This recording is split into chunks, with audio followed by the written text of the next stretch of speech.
men, a bit of a different one for you today. I'm basically going to go through my origin story and why I'm on this mission of improving the longevity of as many men. I say longevity, but what I really mean by that is I really mean the quality of men's lives. And the way I see it in a summary, providing physical solutions to a mental health problem. So men, I've seen too many people in my life that are in a bad way, physically in a bad way. And when they are physically in a bad way, shit starts to happen upstairs as well. And I hate seeing it. I hate seeing people on the decline. And I believe it could be intervened a lot earlier, but it catches people out because they just don't have an appreciation for, you know, the strength of your joints, and they don't care about that shit. Why would you care about that shit? You know, worry about it when, especially in the UK, worry about it when it happens. I don't know what it is about the human mind, but like, people still smoke, even though there's a big sticker on the front of the cigarette packet saying this is the colour of your lungs, but people still smoke. I don't know why people are like this, but they do. And it's the same with physical training.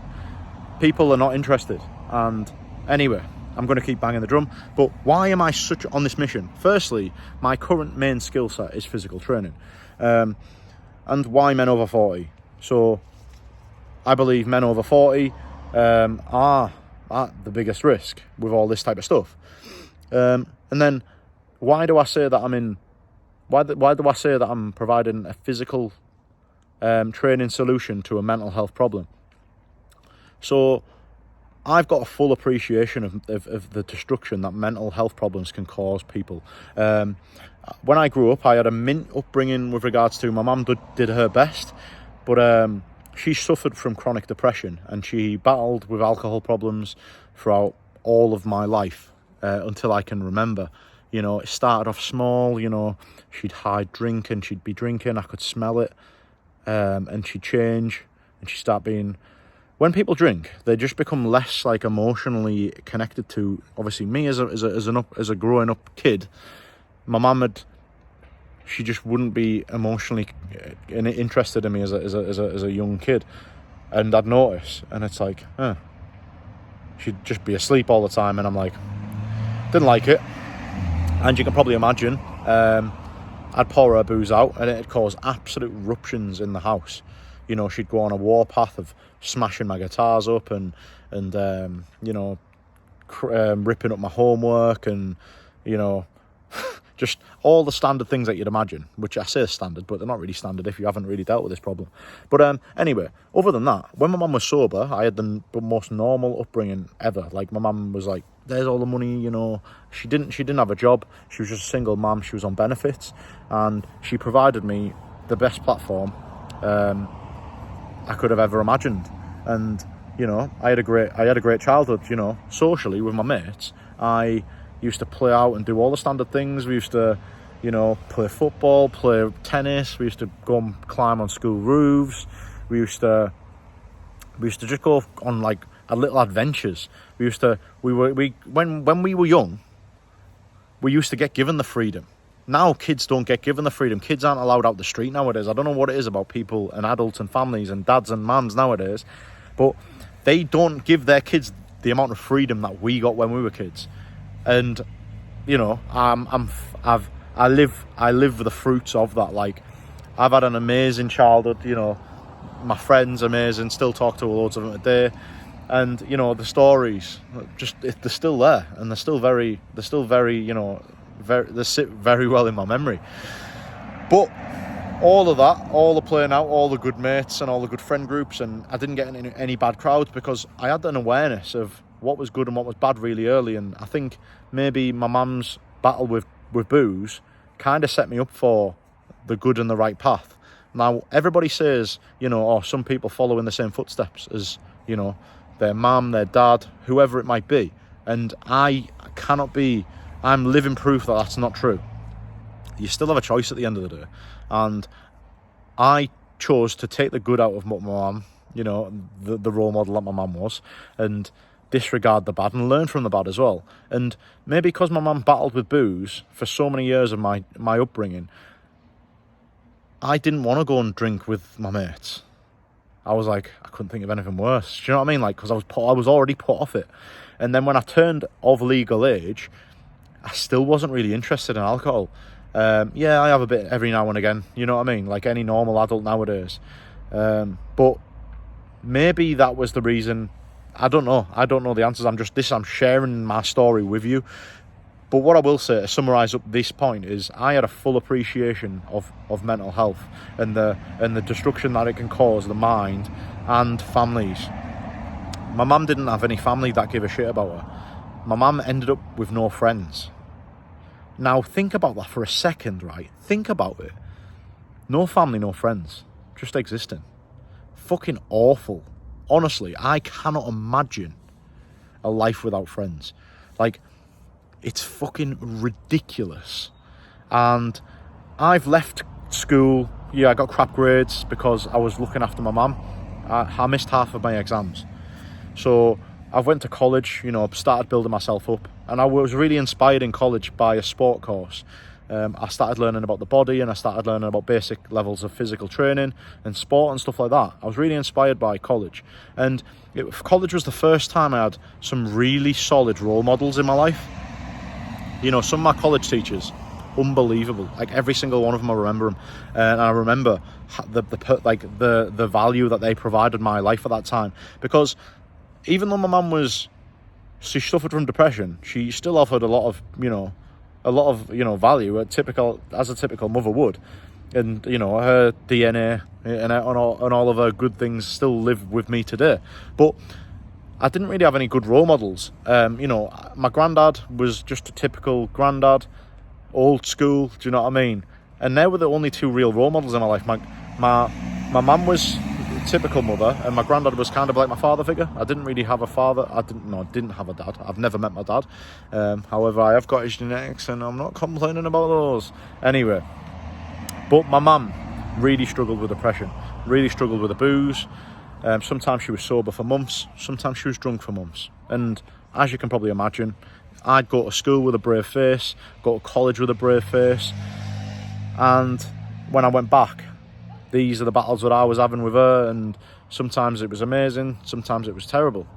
So yeah, that's a little bit about my upbringing. But anyway, the point I'm making is that my mum did not have any fucking friends. And yes, I know you can't lead a horse to water and stuff like that, and it starts with her, and you can point the finger at her. She struggled, and she was in such a bad place that when she went into, she used to go to the town to go shopping and stuff really early or really late when there was no crowds, because she'd start getting panicky and panic attacks and stuff like that. It'd come on, and then eventually the days had become too much, and then she'd turn to the booze. So it's just awful. I wouldn't wish it on anybody, like her life, honestly. Anyway, so I've basically decided after college, I was like, you know what, my mum's still in this same cycle as I've seen throughout most of my teenage years. What am I going to do? Like, because I'm battling now. I'm thinking, right, I've done college, absolutely smashed college, had a mint time, loads of role models. So learning as much as I can from these role models in my life, and then disregarding it, and also learning from the bad. And I got myself into the good habit of learning from the bad, not taking the bad on board. So I don't know why, but I had a good moral compass from an early age. And whoever decided to give me that little superpower, then happy days. Cheers, mate. So, college, and then I was on the verge of university. Because I was like a year behind all my mates, they've all started uni at this point, and they've all got more money than me. They're all going on lads' holidays and all the rest of it. I could never go because I could never afford it. But I worked at Iceland, so a little frozen fruit shop in the UK. Amazing banter that. But I was a young cheeky lad, you know what I mean? Good looking lad. I used to train.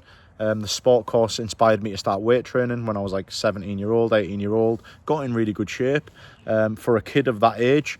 And But I was still having the same battles with my mum. You know, my mum would go weeks without booze, and then she'd hit the booze for weeks, and it was all the same stuff. And it had a knock-on effect on me, because I used to think, what if I go to uni now? Like, this is still going to happen. What am I going to do? Like, so at this point, I was at a bit of a crossroads. I was like, right, what am I going to do with my life? Do I continue this and live at home? I don't really earn that much money. Go to uni, get into debt, and stay at home and potentially have all these battles and all this stress with my mum? Or do I just fucking sack it all off and go in the army? My uncle was in the army, and I ended up having a talk at college.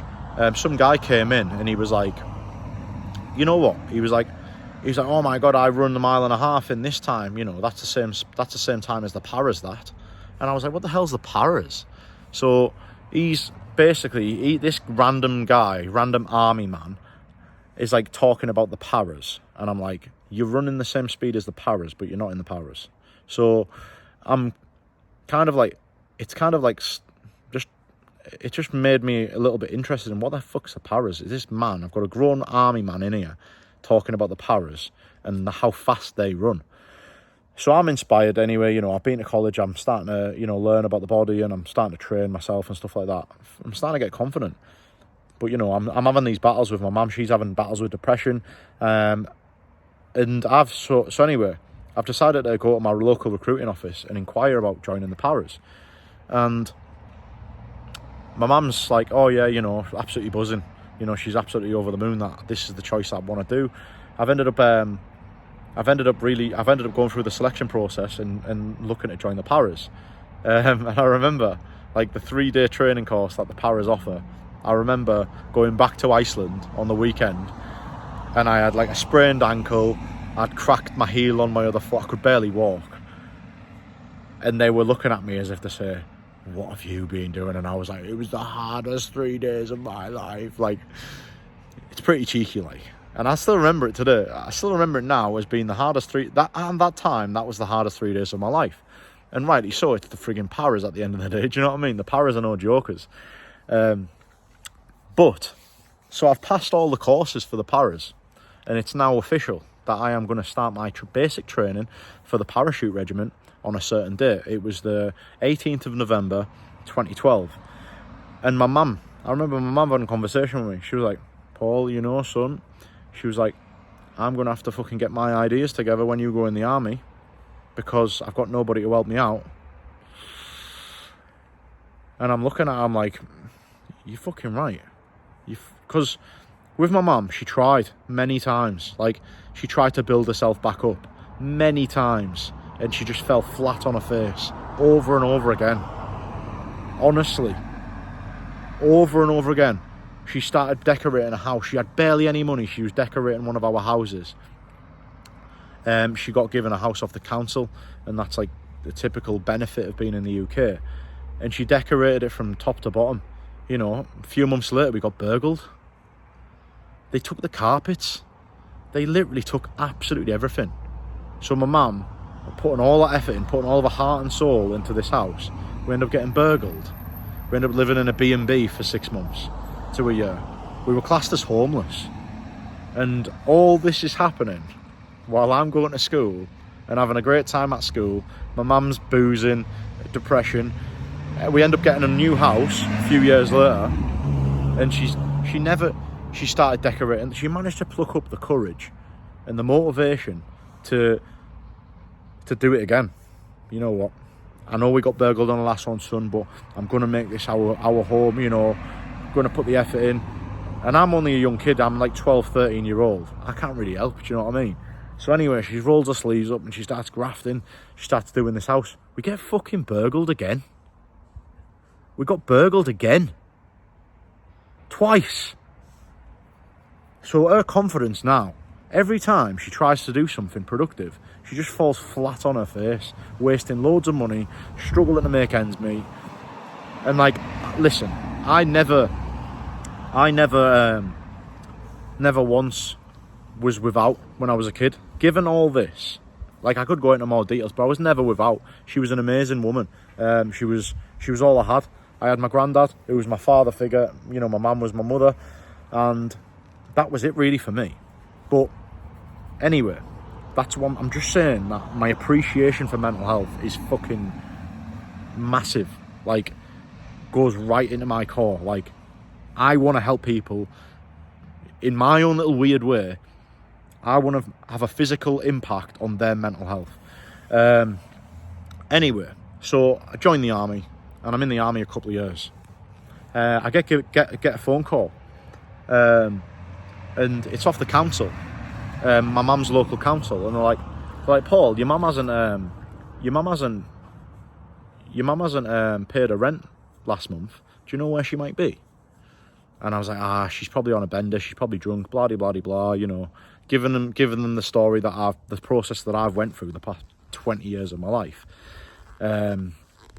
Anyway, I go home, it's Mother's Day, I've got my mother's presents and all the rest of it, knock on the door, looking through the letterbox, mum, due.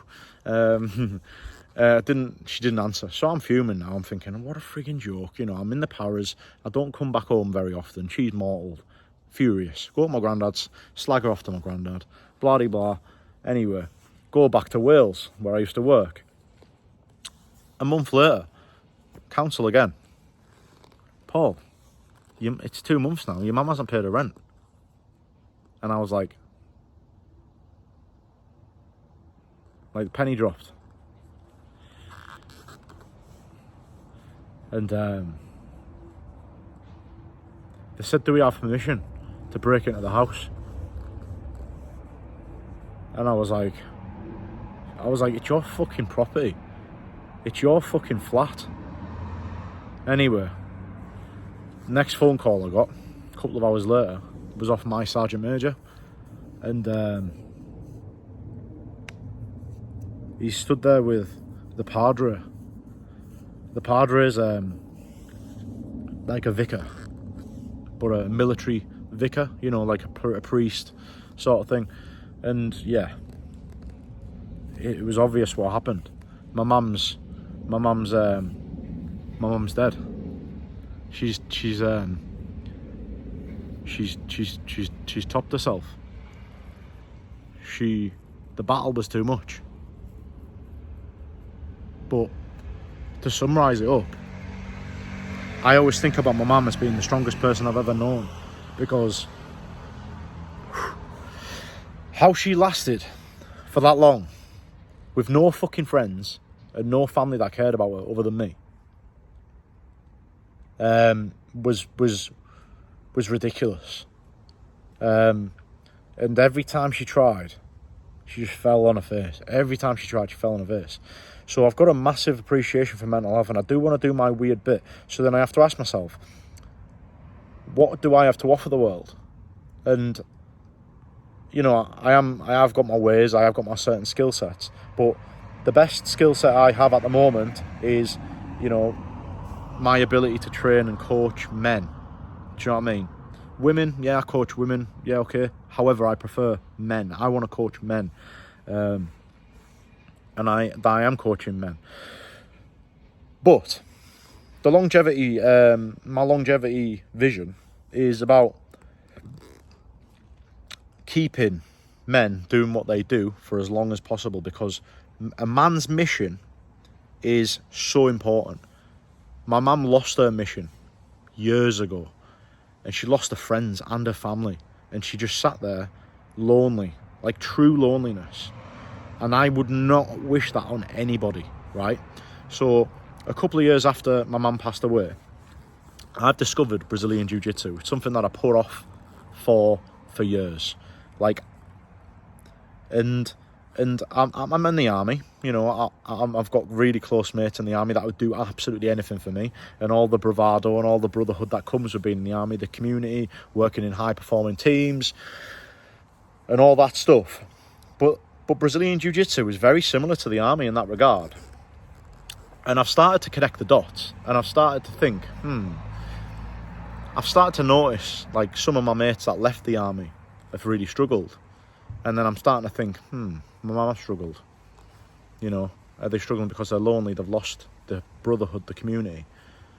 So I'm connecting the dots here with regards to mental health and being lonely and struggling. So I've discovered Brazilian Jiu-Jitsu, which is, for me, I started my first hobby really late. Like, I used to train loads, and you have to train loads if you're in the paras. But this was the first sport I actually did, and I actually really enjoyed. Like, yeah, I've done a little bit of rugby and stuff like that, but this was the first one I really enjoyed. And I thought, so now I've got a physical training background, and I'm doing Brazilian Jiu-Jitsu. So why this longevity thing? Why am I doing this physical training thing? Well, I'm looking at people in Brazilian Jiu-Jitsu and they get injured because they don't look after their bodies, because the hobby is that fun and that enjoyable and that good for their mental health that they do it loads, and they do it greedily, if that's even a word, without any thought of strengthening their body and their joints, so they can keep doing this for many years. And I've seen it too many times, lads, honestly. I've seen people get greedy with their hobbies, and then it's caught them out, and then they've had to retire. Like, that bit of elbow pain has ended up being turning into elbow arthritis over 10 years. And they can't grapple anymore. They can't do Brazilian Jiu-Jitsu anymore. And this is not a Brazilian Jiu-Jitsu video. It's me saying that a community and a hobby with a little bit of strength training is the most important blend possible for men. And it's not a preach, it's not a sales pitch. It's just me saying my why. And the reason I'm so passionate about it is because I don't want men to fall into the trap that, being injured, going home and being miserable because they haven't got they haven't got this mission. Like, men retire at the age of 45, 55, 65. Men retire then. They lose their sense of purpose. Hobbies then can replace that sense of purpose and give that man some fire. But that can quickly go away. That can quickly be taken away from them because they just don't do the strength training and the boring work that needs to be done in the gym.